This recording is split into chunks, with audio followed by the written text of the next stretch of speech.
Hello, I'm Sunny Williams. I'm up here on the International Space Station. So this is Node 2. This is a really cool module.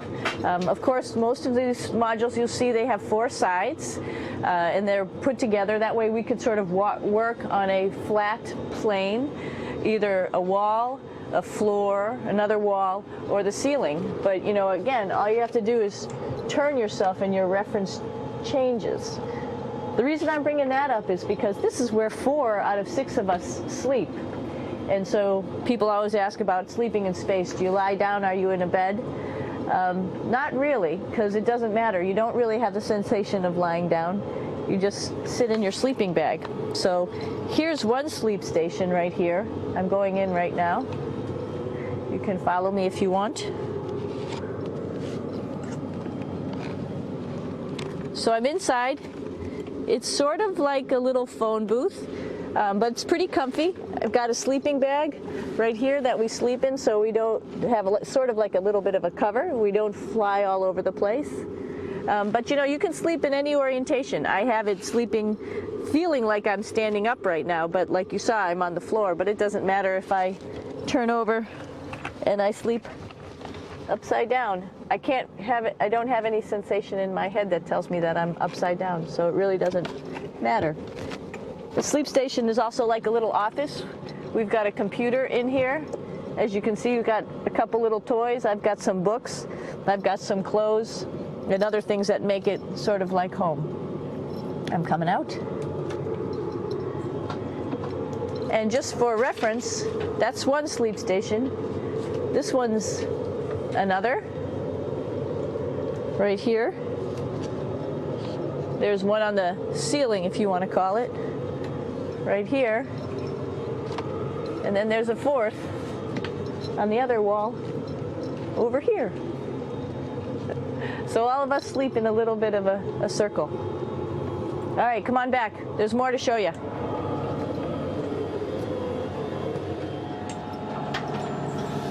I know that there's some questions about how to use the bathroom and how do you actually live in space like normal, like at home. I mentioned real quickly about getting up in the morning and brushing your teeth and washing your face.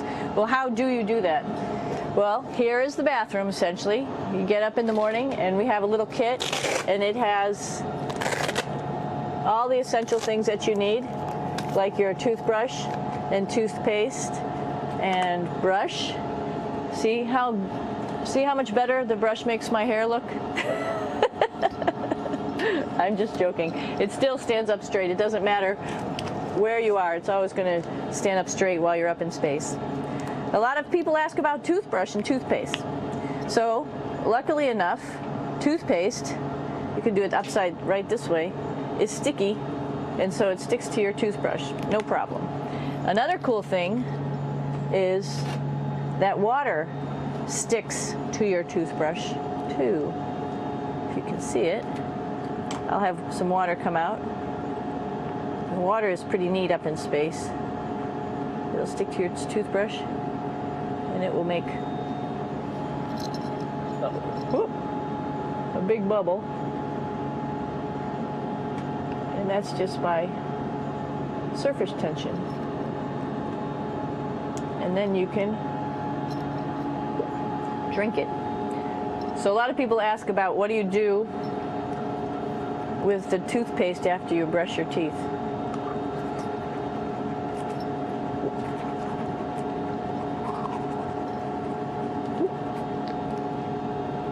Two options. Swallow it, and it's sort of like mouthwash, but it tastes a little gross. Or you can just spit it out in a paper towel, and then you don't have to worry about it.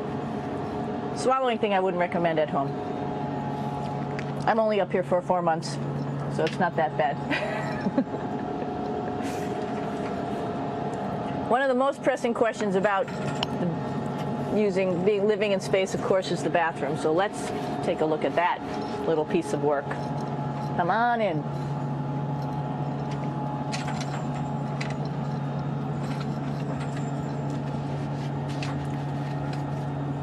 Here we are at the throne. This is awesome. You might see the little You might have noticed the little moon on the outside. This is our orbital outhouse right here.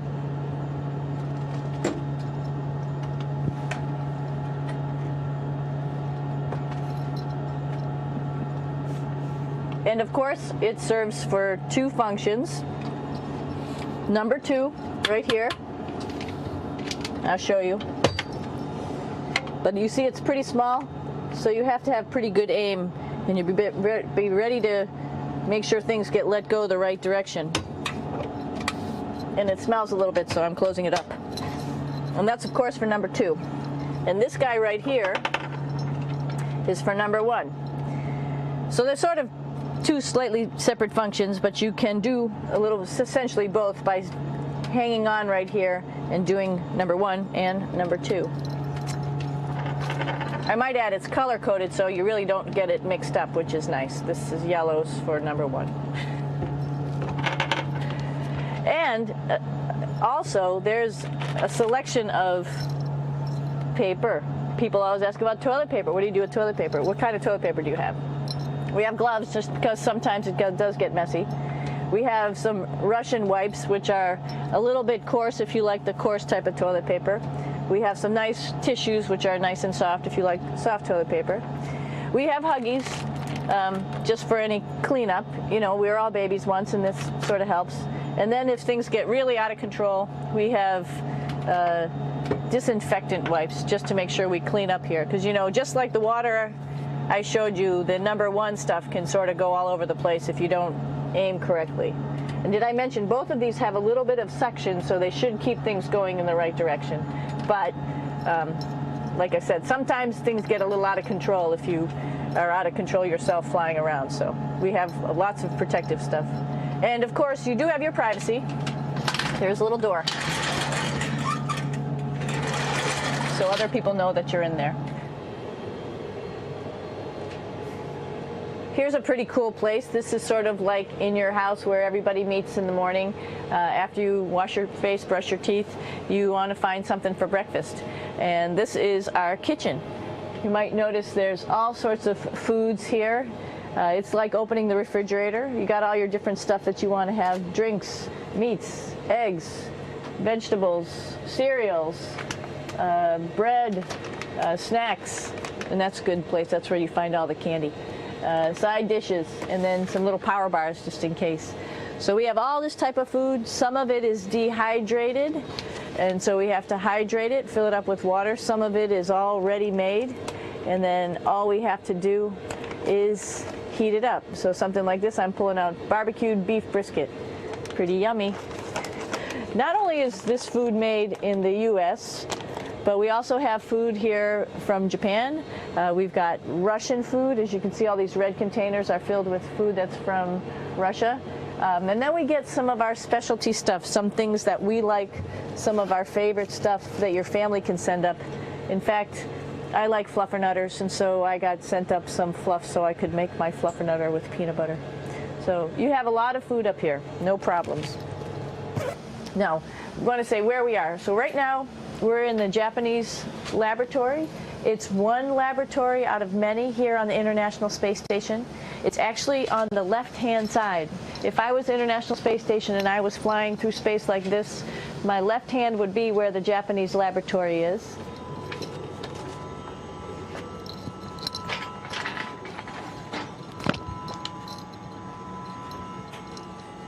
So now again, we're on the right-hand side, all the way on the right of the International Space Station.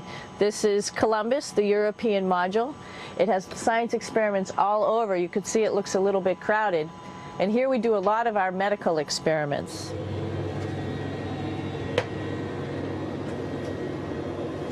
Here we are in the U.S. laboratory. Again, this is a laboratory with science experiments on all of the walls here, all sorts of stuff that we do. And one of the things we also do is we exercise. We have some exercise equipment on board the space station. We need to do that because we lose bone density and muscle mass while we're up here, and that's a result of not having to fight against gravity. So how we keep ourselves in shape are with a bike, a treadmill, and a weightlifting machine. This is the bike. You notice the clip pedals. So all you need to do is actually clip your feet in, and then you can start pedaling. You don't need a seat because you don't sit down. Actually, I haven't sat down for 6 months now, so you don't need any type of seat. Just make sure you're held in with your pedals. You probably see that the bike bounces around a little bit. As I move it, it's not steady and held to the wall firmly. And the reason for that is the space station is pretty big. You saw that there's also solar arrays on the space station. If we start putting any forces into the space station, it's going to make those solar arrays bounce around a little bit. So to prevent that, the machines bounce around a little bit, move around a little bit, and that way we don't put any forces onto the structure of the spacecraft out to the solar arrays. All right, a little farther on. Come on.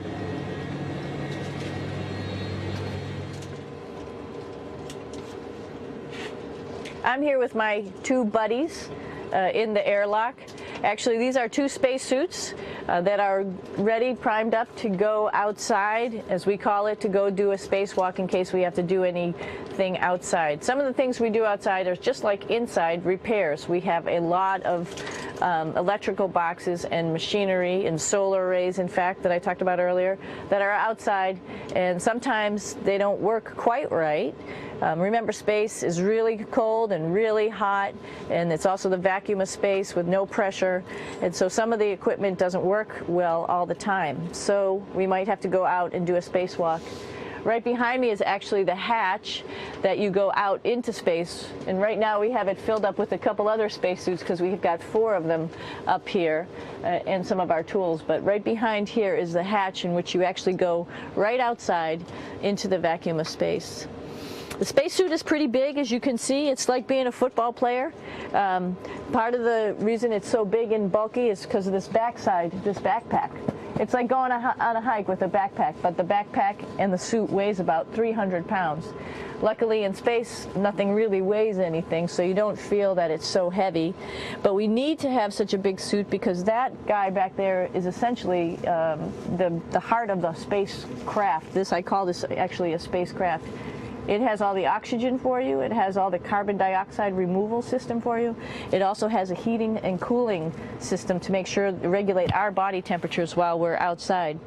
It also has a computer, so it tells you on a display here if there's anything that's going wrong with the suit, if we're running out of oxygen, if we have too much carbon dioxide, or any type of electrical problem.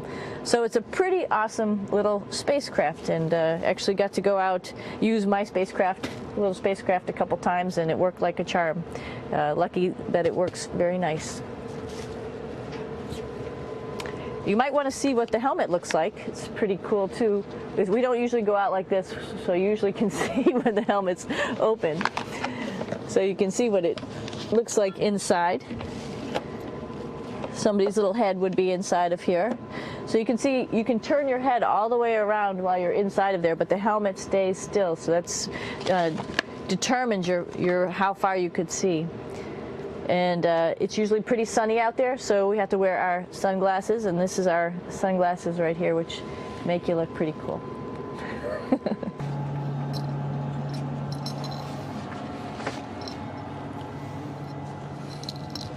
It's like a glass-bottom boat.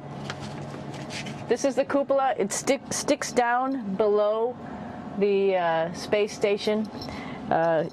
It's one of those places you find yourself hanging out in all the time because all you want to do is look back at our planet. I think some questions I had were about what do you do in your free time?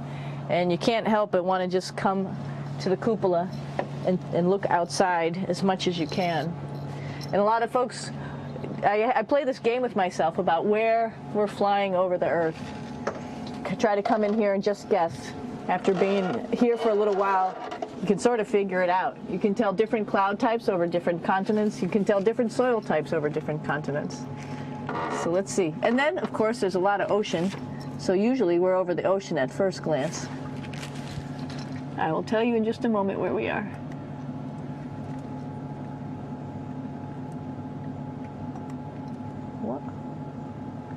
There we go. So right now we are right over Africa. It's a little bit cloudy, as you can tell. So we're right over the continent of Africa. Hey, what's that? I think that's a Soyuz spacecraft. That's the spacecraft that's taken us home to planet Earth today. Oh my gosh. We might have to go take a look at that.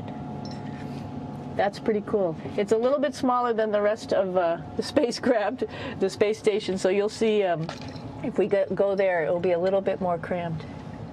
But we're going, you can look all the way back to the back of the spacecraft, which is where the Russian segment is, and then you could look all the way forward to the front of the spacecraft, where the Japanese laboratory, the European laboratory, and the American laboratory are, and then back to the solar arrays where we started this morning when we were looking out the Japanese window.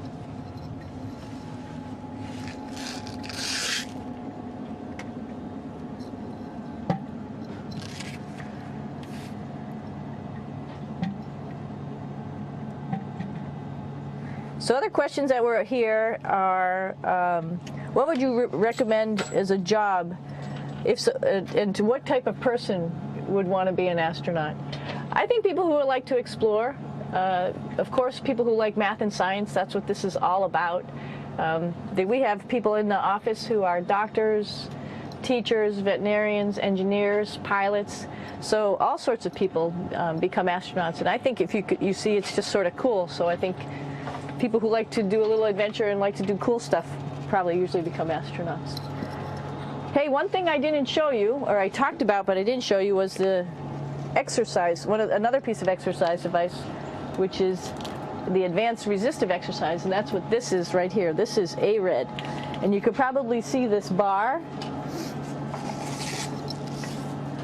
Let me just do a little bit of maneuvering here. Stand by. You have to set it up just like at any other gym.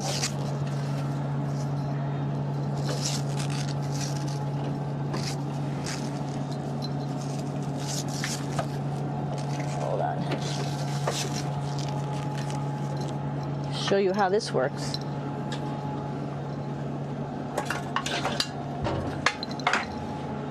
So you can see you can change your attitude just by going from one module to the next, going up from the cupola down here.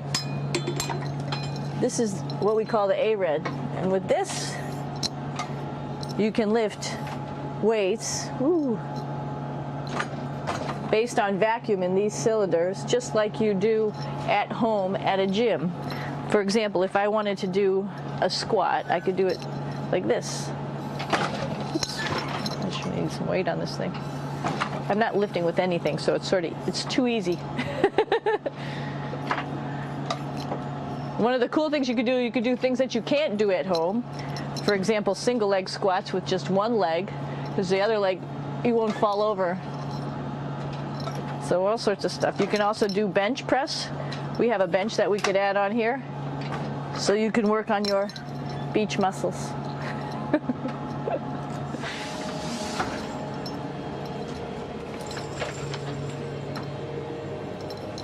Hey, Aki, what are you doing down there? Crashing things. This is one of the cool things about space, too. It sort of looks like there's a big old hole here, but you don't even think twice about it. You could just jump over the hole, or if you want, you can go jump into the hole. I'm coming down. Woo!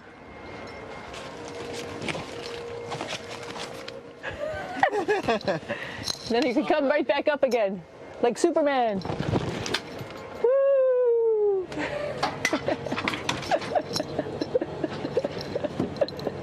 We're lucky we have a really cool big space station that you can fly around in. That's actually called the PMM. You might have saw it out the window. It's a big silver canister. What's really great about that is it's essentially our closet in our pantry, or whatever you want to call it. We have extra food down there, we have extra clothes, we actually throw the trash out down there.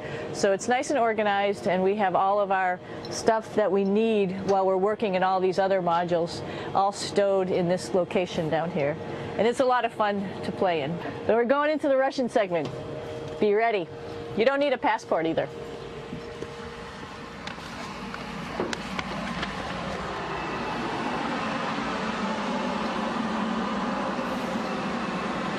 It goes a lot farther back than this.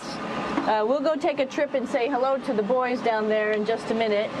Well, let's do that first, actually, and then we'll go down to the Soyuz at the very end. This is Yevgeny. Hi. Doing a little tour.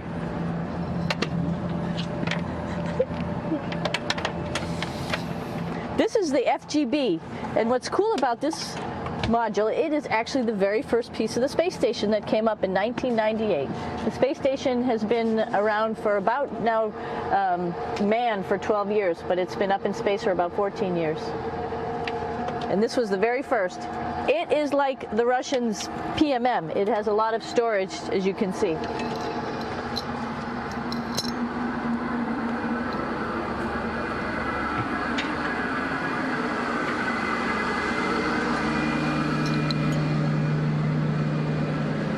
Можно? Снимаем. Чуть-чуть. So here we are in the heart of the space station, really. This is the service module. This is the central post. In case we had any problems, I know a couple of the questions were about what type of things do you have to worry about. And some of the things we have to worry about in space are fire. If we had a fire, if we had a depressurization, like we were hit by a micrometeorite and it made a hole, or if we had some type of toxic atmosphere. We use ammonia for our radiator, so there is a possibility that ammonia could come into the vehicle, and then it would be bad for all of us. If we have any of those problems, we come right here, which we call the central post. It is the main heart of the space station. It was also the first computers that came up here that ran the space station. And so behind this wall right here are these main computers. So we gather here as a group of 3 or 6 and then figure out how we're going to either fight the fire, patch the hole, or solve the toxic spill. And what's cool about this module, of course, it's the central post. It also has great windows right down toward Earth. It has controls to fly in visiting spacecraft if they need some assistance right here. It has Russian computers as well as American computers to help us control anything we need to on the space station. It's a couple of our crewmates back there, Oleg Novinsky on the right and Yuri Malenchenko on the left. And there's also a second bathroom here, which is really cool because 6 of us going to one bathroom is really tough. And so there's one bathroom here and one bathroom on the other side where I showed you. And you can probably see on the wall behind Oleg and Yuri some of the heroes of the space program. Sergei Korolev, who was a chief designer of putting men into space, and of course on the right-hand side, Yuri Gagarin, the first man to go into space. So just reminds us of our roots. Yuri, what are you doing? Что делать? Making coffee. Oh. Black coffee. Yeah. Looks good. Okay. Спасибо. We're going to check out our Soyuz real quick. Make sure it's ready to go. All right, back to the Soyuz.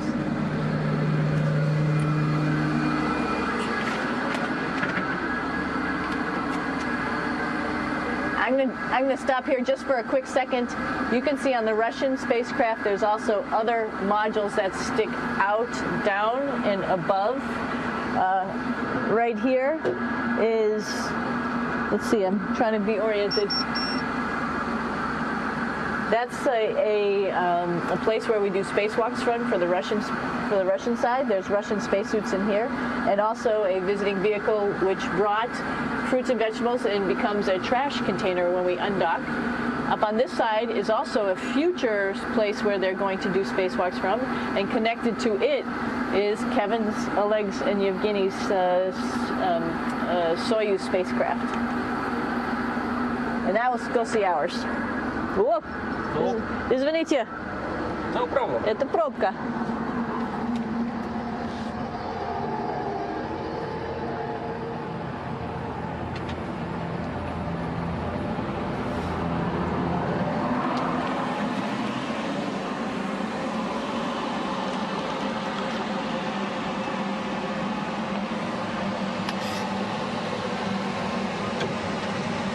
Coming down. cone.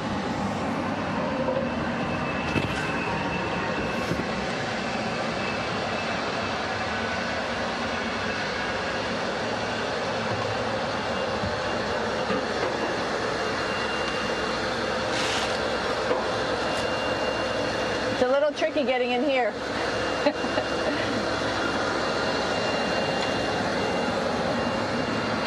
This is the docking probe right here, this big thing. This helps us connect to the spacecraft. This probe actually sticks into this cone, and that's how the spacecraft, our Soyuz, becomes connected to the ISS initially. That is then replaced by clamps, which are around here, that will allow the two spacecraft to be stuck together. And then you can remove the probe and the cone.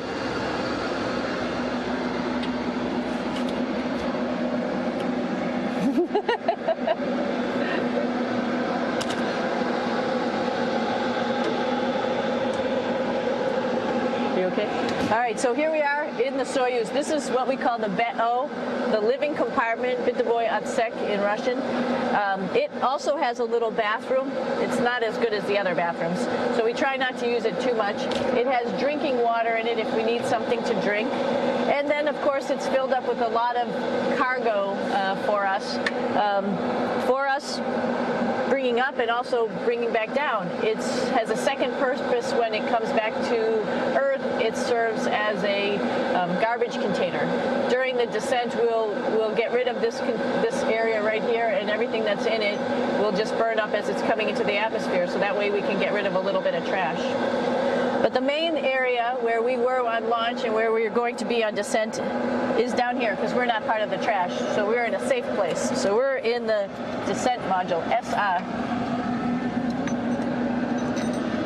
It's a little small, but you can get in.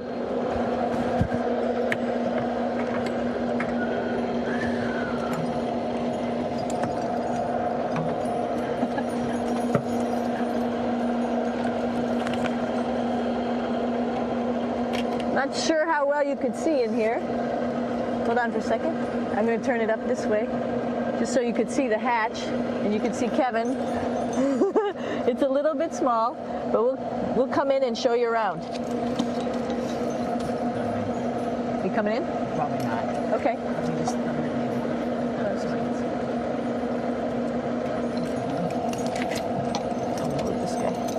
Got to move a couple things. We were just starting to get ready. We're preparing a couple days ago for our ride home. It's a little bit squishy, but everybody asks, how do you sit in the Soyuz? And you sort of sit in your seat like this. The seat is molded to your body, and so you can just sort of squish in here and be pretty relaxed. Everybody has a handmade seat for them. And then, of course, there's a control panel, and that's where we do most of our actions and work right here. There's hand controllers, which you can fly the vehicle with, and there's a stick right here, primarily used for communications when we're trying to talk to the ground. So 3 of us fit in here. Like I said, it's a little squishy, but somehow it seems like we all managed to get in here and fit pretty well, and it's a pretty safe ride home. You're probably wondering, what's all this junk behind us? Well, it's all of our parachute, first of all, and then it's all of our survival gear, just in case we end up landing in some strange place on the planet and nobody's there to rescue us right away. We have all sorts of survival gear with us, keeping us safe in here. So they've pretty much thought of everything. And we'll be home on the planet within the next 12 hours. Pretty shocking.